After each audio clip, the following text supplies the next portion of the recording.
Halo semuanya, Assalamualaikum warahmatullahi wabarakatuh. Gimana nih kabarnya? Semoga dalam keadaan sehat dan fit selalu ya. Terutama di kondisi pandemi COVID-19 ini, kita dalam kondisi tetap menjaga kesehatan dan kebugaran tubuh kita agar kita mampu beraktivitas walaupun di tengah pandemi. Sebelumnya aku mau kenalin diri dulu nih. Siapa sih aku?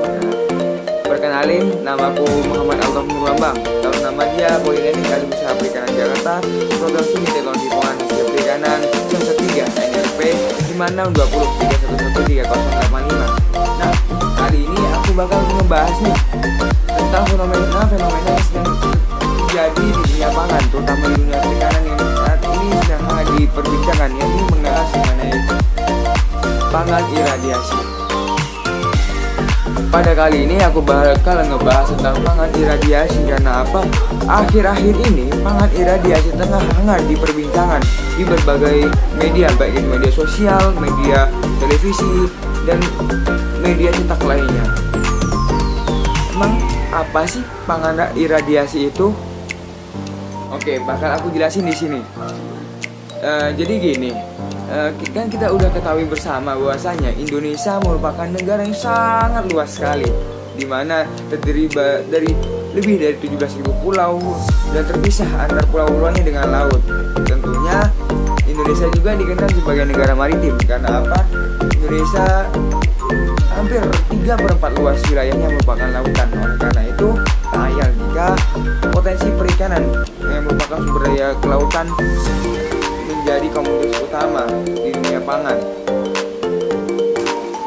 Produk perikanan merupakan subsektor unggulan pemerintah dalam mendukung pendapatan negara melalui bidang kelautan dan perikanan. Karena apa? Hasil dari bidang kelautan dan perikanan, yakni perikanan itu sendiri, sangat amat tinggi. Karena pada tahun 2021 pendapatan dari perikanan itu sendiri mencapai 132 triliun rupiah. Wah, sangat besar sekali tentunya. Oleh karena itu, tak ayal itu pemerintah sangat memberi perhatian lebih di dunia perikanan. Untuk hasil perikanan itu sendiri sangat banyak, mulai dari krustasea, cumi-cumi, gurita, ikan-ikanan, baik itu ikan demersal, lalu juga rumput laut dan lain sebagainya. Nah, sebagai produk alam tentunya hasil panen di setiap wilayah perairan itu berbeda-beda. Ada yang mulai dari bulan Maret itu sudah panen, April panen, di bulan November dan bulan Desember itu panen. Nah, itu tergantung cuaca dan kondisi lingkungan di perairan tersebut. Pada sebagian besar masyarakat, terutama nelayan, tentu amat senang jika musim panen raya itu tiba. Karena apa? Hasil tangkapan tentu sangat berlimpah, bahkan 3 kali lipat dari biasanya. Kan tapi di balik rasa senang akan panen raya yang datang, terdapat masalah yang timbul dan sering terjadi pada komunitas perikanan. Harus diketahui bahwasanya produk perikanan mayoritas merupakan perishable food atau pangan yang mudah rusak. Oleh karena itu muncul kekhawatiran di mana produk perikanan ini dapat cepat busuk, serta juga karena melimpah ruahnya hasil panen.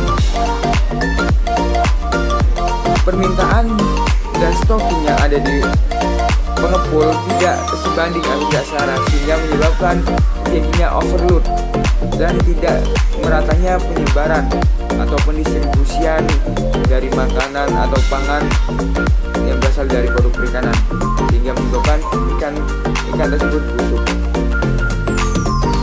Di sisi lain, apa yang telah saya katakan tadi, Indonesia merupakan negara yang sangat luas dengan berbagai bentuk tempat tinggal yang ada. Ada yang hidup mulai di pesisir, ada yang di daerah menengah, ada yang di pedesaan, ada yang di perkotaan, bahkan ada yang di sekitaran pegunungan. Dan mayoritas penduduk Indonesia semuanya suka ikan. Jadi mau tidak mau terus harus adanya pendistribusian mengenai produk perikanan. Akan tetapi telah kita ketahui yang tadi telah saya katakan bahwasanya produk perikanan merupakan produk perishable food yang mudah rusak. Oleh karena itu perlu adanya upaya agar produk perikanan ini, baik itu ikan, udang dan lain sebagainya, mampu sampai ke setiap daerah-daerah dengan kondisi yang bagus dan prima dengan kualitas mutu yang sangat baik, sehingga masyarakat mampu menikmati sajian ikan dimanapun dia berada, tidak harus ke pantai, ke daerah pesisir yaitu pantai itu sendiri. Nah, bagaimana sih upaya yang harus dilakukan? Salah satu upaya yang harus dilakukan yang merupakan yang bisa dikatakan sebagai upaya yang baru yang telah ada pada saat ini, yakni yang tadi kita permasalahkan dan kita tanya-tanyakan, yaitu tentang pangan iradiasi. Ya, pangan iradiasi. Apa sih pangan iradiasi itu? Jadi upaya atau metode iradiasi atau metode radiasi merupakan metode alternatif pengawetan pangan dengan teknik radiasi. Radiasi yang umum digunakan dalam pengawetan pangan adalah menggunakan sinar UV atau sinar ultraviolet. Proses ini bertujuan untuk mengurangi penurunan mutu akibat pembusukan dan kerusakan serta membunuh mikroba penyebab pembusukan. Di mana metode penyinaran sinar ultraviolet ini merupakan alternatif yang tepat jika dibandingkan dengan penggunaan bahan kimia. Penggunaan bahan kimia dalam pengawetan pangan akan meninggalkan residu timah. Penyinaran lampu UV lebih efisien digunakan dalam mempertahankan umur simpan bahan pangan. Nah, ngomong-ngomong nih, emang dari kapan sih tentang pangan iradiasi ini telah dikembangkan? Baik, aku bakal bahas sedikit mengulas tentang sejarah pangan iradiasi. Jadi, pangan iradiasi ini bermula ketika Bapak Van Ronsen yang menemukan sinar X pada tahun 1895, di mana pada tahun selanjutnya pada 1896 Becquerel menemukan radioaktivasi pada makanan, dan seiring berkembangnya zaman, tahun ke tahun dilewati. Pada tahun 1950 metode penggunaan radiasi digunakan militer Amerika Serikat dalam pengawetan makanan untuk dibawa ke medan perang. Dan puncaknya pada tahun 1963, 1964 dan 1980 penggunaan radiasi menunjukkan hasil yang positif, di mana terbukti dapat mengendalikan dan membunuh serangga pada beberapa komoditas pangan. Radiasi, kita tadi bahas tentang pangan radiasi ya. Tentunya radiasi itu sendiri tidak lepas mengenai kata sinar. Nah, sinar apa aja sih yang digunakan dalam metode radiasi? Nah, terdapat beberapa sinar yang digunakan. Yang pertama ada sinar gamma dari radio nuklida dengan suhu 60 derajat Celcius atau 137 CS. Yang kedua ada sinar X yang dihasilkan dari mesin sumber yang dioperasikan dengan energi pada tenaga di bawah 5 MSI. Serta ketiga, elektron yang dihasilkan dari mesin sumber yang dioperasikan dengan energi atau di bawah 10 MeV. Dalam dunia apapun di dalam segi kehidupan ini, semua yang dilakukan secara berlebihan itu tidak baik. Begitu pula sebaliknya, jika kita lakukan dengan kekurangan dengan tidak sesuai takaran, maka akan menimbulkan efek samping yang diterima. Oleh karena itu harus adanya dosis atau takaran yang tepat dalam penggunaan setiap hal, terutama pada penggunaan radiasi ini sendiri sebagai metode pengawetan pangan, di mana pada metode pangan iradiasi ini terdapat dosis, di mana dibagi 3 bagian dosis. Yang pertama dosis rendah, ini kurang dari 1 kGy atau kilogram. Yang kedua ada dosis medium, yakni berkisar 1 hingga 10 kg, dan yang terakhir yaitu dosis tinggi, yakni lebih dari 10 kg. Nah, bagaimana sih cara kita membedakan mana makanan atau pangan yang telah dilakukan pengawetan dengan metode radiasi dan mana yang tidak? Caranya gampang, ini dengan mengecek logo atau simbol seperti ini. Nah, logo ini merupakan logo yang telah menjadi ketetapan sejak April tahun 1986.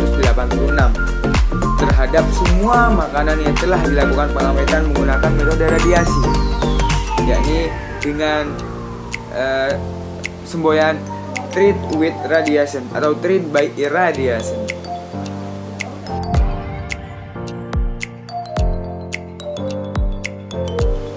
Yang pertama aku akan ngebahas tentang kelebihan.